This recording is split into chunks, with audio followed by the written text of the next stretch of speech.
Hello everyone, this is Tamanna. Welcome to let's study. अगर आपने channel को सब्सक्राइब नहीं किया है तो please subscribe and press the bell icon for the latest lesson. और हम डिस्कस कर रहे हैं यहाँ पर बाल विकास के सिद्धांत को। अगर आपने उसके पार्ट 1 को नहीं देखा है जहाँ पर हमने 8 सिद्धांतों को डिस्कस किया है तो प्लीज़ वॉच इट। और आज हम उसके आगे के सिद्धांतों को डिस्कस करेंगे। तो चलिए स्टार्ट करते हैं। आज आपका जो 9th सिद्धांत है वो है विकास की दिशा का सिद्धांत, यानी कि प्रिंसिपल ऑफ डेवलपमेंट डायरेक्शन। विकास की दिशा का सिद्धांत ये कहता है कि विकास की प्रक्रिया पूर्व निश्चित दिशा में ही आगे बढ़ती है, यानी कि जो विकास की प्रक्रिया है वो वातावरण और हमारा जो आनुवांशिक गुण होते हैं, वंशानुगत गुण जो होते हैं, इन दोनों की ही संयुक्त देन है। और इन दोनों ही चीजें जो विकास को पूरी तरह से प्रभावित करती है। यहाँ पर बात हुई है विकास की दिशा का सिद्धांत। आपको एक एग्जाम्पल से समझना होगा। जैसे बालक जो होता है सबसे पहले अपने सिर और अपने जो भुजाएं होते हैं उनकी गति पर नियंत्रण करता है और उसके बाद ही अपने टांगों पर नियंत्रण करता है। आपने देखा होगा कोई भी बालक बिल्कुल बेड से उठकर ही चलना नहीं सीखता। धीरे धीरे जो प्रोसेस होता है, जो पूर्व निश्चित दिशा होती है, उसकी एक डायरेक्शन होती है और उसी दिशा में वो आगे बढ़ता है। सबसे पहले बालक अपने सिर और भुजाओं की गति पर नियंत्रण करता है, उसके बाद वो टांगों पर नियंत्रण करता है और उसके बाद ही वो चलना सीखता है, खेलना सीखता है, बैठना सीखता है। तो इसी प्रकार से वो दौड़ना सीखता है। तो यही जो आपकी प्रक्रिया है ये विकास की दिशा के सिद्धांत को प्रदर्शित करती है। 10th है आपका विकास लंबवत सीधा ना होकर वर्तुलाकार होता है, यानी कि जो विकास होता है, डेवलपमेंट होती है, वो स्पाइरल होती है, लीनियर नहीं होती। ठीक है, तो वो जो विकास की प्रक्रिया है वो क्या है, वर्तुलाकार, यानी कि आप ये समझ सकते हैं वो चक्रीय रूप में आगे बढ़ती है। बालक एक सी गति से सीधा चलकर विकास को प्राप्त नहीं करता। कोई भी बालक जो होता है जब वो विकास की प्रक्रियाओं में आगे बढ़ता है तो हमेशा विकास की जो प्रक्रिया होती है वो एक सी नहीं रहती, यानी कि लंबवत सीधा ना होकर वर्तुलाकार होता है, यानी कि स्पाइरल होता है, नॉट लीनियर। इसका मतलब यही है जब बालक विकास की गति में आगे बढ़ता है तो हमेशा वो गति एक जैसी नहीं होती, कई वर्षों तक उस गति में विराम रहता है। और इसका अर्थ ये होता है कि उस समय विकास जो होता है वो परिपक्व हो रहा होता है, स्थायी हो रहा होता है। इसी प्रकार से जो विकास है कुछ आराम लेकर, कुछ गति जो होती है उसकी मंद होती है और फिर ही वो आगे बढ़ता है। तो इस प्रकार से जो विकास है वो चक्रीय रूप में इस तरह से आपका आगे बढ़ता है। कभी तो विकास की गति होती है वो मंद होती है, तो कभी विकास की गति तीव्र होती है। आपको इसमें यही ध्यान में रखना है कि जो विकास होता है वो सीधा चलकर एक जैसा नहीं होता, कई वर्षों तक वो विराम लेता है, क्योंकि उस समय विकास परिपक्व हो रहा होता है, स्थायी हो रहा होता है, इसलिए विकास वर्तुलाकार में होता है।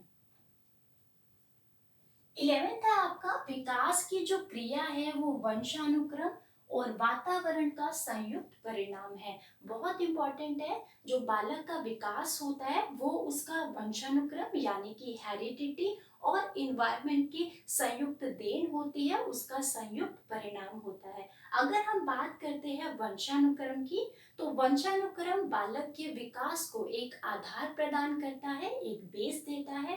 ठीक उसी प्रकार से जो वातावरण होता है उस बेस पर जो भी व्यक्तित्व के पक्षों को खड़ा करना है, जो नींव प्रदान करनी है, उसके लिए जो सामग्री चाहिए उसको जुटाता है कौन, हमारा वातावरण।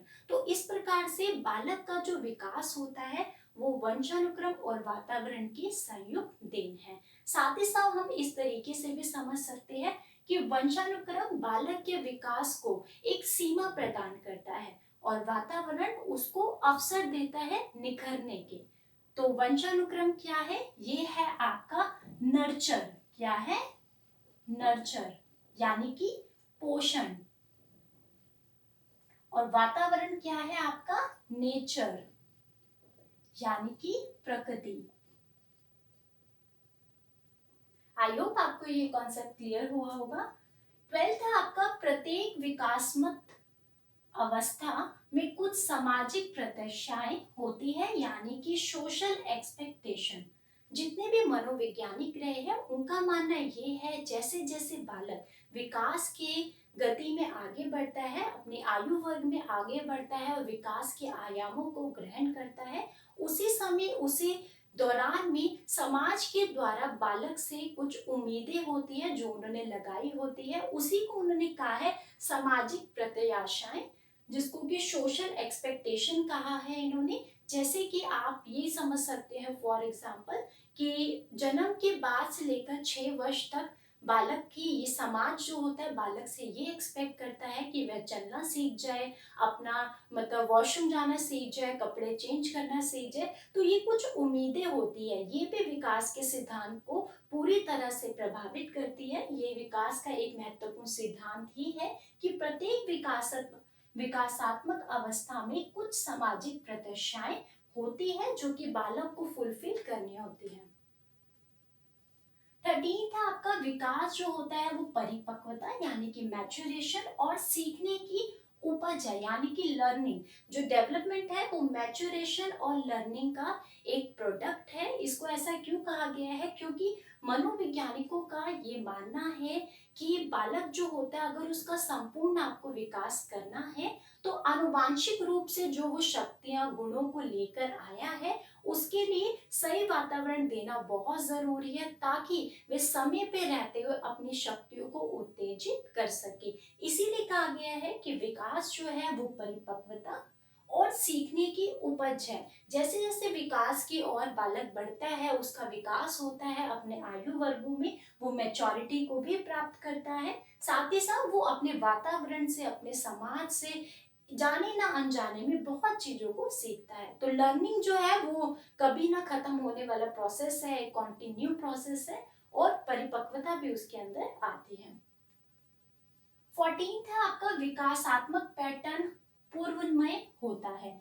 इसका अर्थ ये होता है कि जो बालक है वो पूर्व प्रसूति काल से लेकर जन्म के बाद तक अगर हम देखेंगे तो शारीरिक और मानसिक रूप से वे 2 प्रकार के नियमों को फॉलो करता है। और वो नियम कौन से होते हैं, वो होते हैं फर्स्ट है आपका मस्काधुमुखी और सेकेंड है आपका निकट दूर नियम। अगर हम बात करते हैं मस्काधुमुखी इस नियम की, तो इस नियम के अकॉर्डिंग जो बालक का विकास होता है वो सिर से पैर की ओर होता है। यानी कि बालक जो होगा पहले वो सिर को उठाएगा, फिर अपनी भुजाओं को उसका विकास होगा और बाद में जो पैर के आसपास के अंग हो गए, टोज हो गए, उसकी नीज हो गई, इन सब का विकास होगा। तो मस्तक आपको यहीं से समझना है, मस्तक यानी कि सिर, सिर से पैर की ओर होने वाला विकास। ख है आपका निकट दूर नियम, जिसका अर्थ ये है केंद्र से शुरू होता है। केंद्र से शुरू होता है मेनली कहाँ से, हार्ट से, हृदय से। इस नियम के अकॉर्डिंग बालक का जो विकास होता है वो हार्ट से शुरू होता है और हार्ट के जो आसपास की चीजें होती है, जो पार्ट्स होते हैं वो सबसे पहले विकसित होते हैं और जो दूर के पार्ट्स होते हैं वो बाद में विकास होता है उनका, वो विकसित होते हैं। तो निकट दूर नियम कहता है केंद्र से, केंद्र यानी कि हार्ट से शुरू होता है विकास और बाहर के जो पार्ट्स होते हैं वो बाद में विकसित होते हैं। यही आपका पैटर्न पूर्वमय होता है। 15th है परिमार्जिता का सिद्धांत यानी कि प्रिंसिपल ऑफ मॉडिफिकेशन। इसका मतलब क्या है, विकास में शार्पनेस आ सकती है, लेकिन वो कैसे आ सकती है, क्योंकि आपने देखा है हमेशा इस बात को आपको ध्यान में रखना है कि परिमार्जिता का सिद्धांत ये कहता है कि विकास में आप सुधार कर सकते हैं लेकिन आप विकास को रोक नहीं सकते और ना ही उसमें बदलाव कर सकते हैं। तो ध्यान दीजिएगा, परमार्जिता का सिद्धांत इस बात को अवगत करवाता है कि आप विकास में सुधार कर सकते हैं किसी भी तरीके से, लेकिन आप उसको स्टॉप नहीं कर सकते, कभी भी आप विकास को रोक नहीं सकते और साथ ही साथ ना ही उसमें कोई चेंज कर सकते हैं, बदलाव कर सकते हैं। 16 है आपका संचय एवं पुनरावृत्ति का सिद्धांत, यहाँ पर सबसे पहले आपको समझना है कि संचय मतलब क्या होता है। इसका अर्थ यही है कि विकास जो होता है वो एक के बाद एक जुड़ता चला जाता है, यानी कि कोई भी उसमें स्टॉपनेस नहीं आती, विराम नहीं आता। संचय का अर्थ यही है कि विकास एक के बाद एक जुड़ता चला जाता है। और अगर हम बात करते हैं पुनरावृत्ति की, तो इसका अर्थ यही होता है कि आप जो विकास है उसमें सुधार ला सकते हैं, यानी कि आप जो विकास है उसको शांत कर सकते हैं, लेकिन कभी भी गायब नहीं कर सकते। ध्यान दीजिएगा, आप हटा नहीं सकते, आपका विकास होना ही है, लेकिन आप उसको शांत कर सकते हैं। तो पुनरावृत्ति कहता है कि आप जो है विकास को शांत कर सकते हैं। विकास को शांत किया जा सकता है, लेकिन गायब नहीं किया जा सकता। संचय कहता है जो विकास है वो एक के बाद एक जुड़ता चला जाता है। जैसे इसका फॉर एग्जाम्पल हम देख लेते हैं पुनरावृत्ति का, कि आप उसे शांत कर सकते हैं लेकिन गायब नहीं। आपने देखा होगा शिशुअवस्था में जो बालक होता है उसका स्वयं के प्रति बहुत प्रेम होते हैं, यानी कि सेल्फ लव। कब आता है उनका? शिशुअवस्था में। यही अगर हम बाल्य अवस्था की बात करें तो ये जो प्रेम होता है पूरी तरह से ये मंद हो जाता है, यानी कि पूरी तरह से शांत हो जाता है। और अगर हम इसकी बात करें किशोर अवस्था में, एडोलसेंस में, तो सेल्फ प्रेम जो सेल्फ लव है वो चेंज हो जाता है किसमें? सेल्फ रिस्पेक्ट में। तो आप देखेंगे पुनरावृत्ति का सिद्धांत यही कहता है कि आप विकास को कम कर सकते हैं, यानी कि शांत कर सकते हैं, लेकिन गायब नहीं कर सकते। शिशुअवस्था में ये सेल्फ लव था, बाल्यावस्था में ये शांत हो गया, और किशोर अवस्था में ये सेल्फ रिस्पेक्ट के रूप में उभरा। 17 है आपका पर निर्भरता से आत्मनिर्भरता का सिद्धांत, और ये यही बताता है कि शुरुआती दौर में जो बालक होता है पूरी तरह से अपने परिवार के सदस्यों पर डिपेंड होता है हर चीज को करने के लिए, लेकिन धीरे धीरे जैसे उसका विकास होता है, आयु वर्ग में वह आगे बढ़ता है, उसका जो पर निर्भरता होती है, दूसरों पे डिपेंड रहने की जो क्षमता है, शक्ति है, जो कार्य करता है, वो उसका आत्मनिर्भरता में बदल जाता है। तो वो स्वयं सारे कार्य करने में सक्षम हो जाता है। 18 था आपका अहम केंद्रिता से पर केंद्रिता। शुरुआती तौर पर शिशुअवस्था की अगर हम बात करते हैं तो बालक अहम केंद्रिता यानी कि स्वयं के बारे में ही सोचता है, स्वयं को ही सब चीज मिलनी चाहिए, वही खेले, वही पढ़े, वही एंजॉय करे, मनोरंजन भी उन्हीं का ही हो। लेकिन धीरे धीरे वह पर केंद्रिता में बढ़ती है, यानी कि वो दूसरों के बारे में भी रुचि लेने लगता है, दूसरों के बारे में भी सोचने समझने लगता है। तो यही आपके आज बाल विकास के सिद्धांत। तो आज हमारे बाल विकास के सिद्धांत कंप्लीट होते हैं। हमने टोटल 18 सिद्धांतों को यहाँ पर डिस्कस किया है। आई होप आपको लेसन पसंद आया होगा।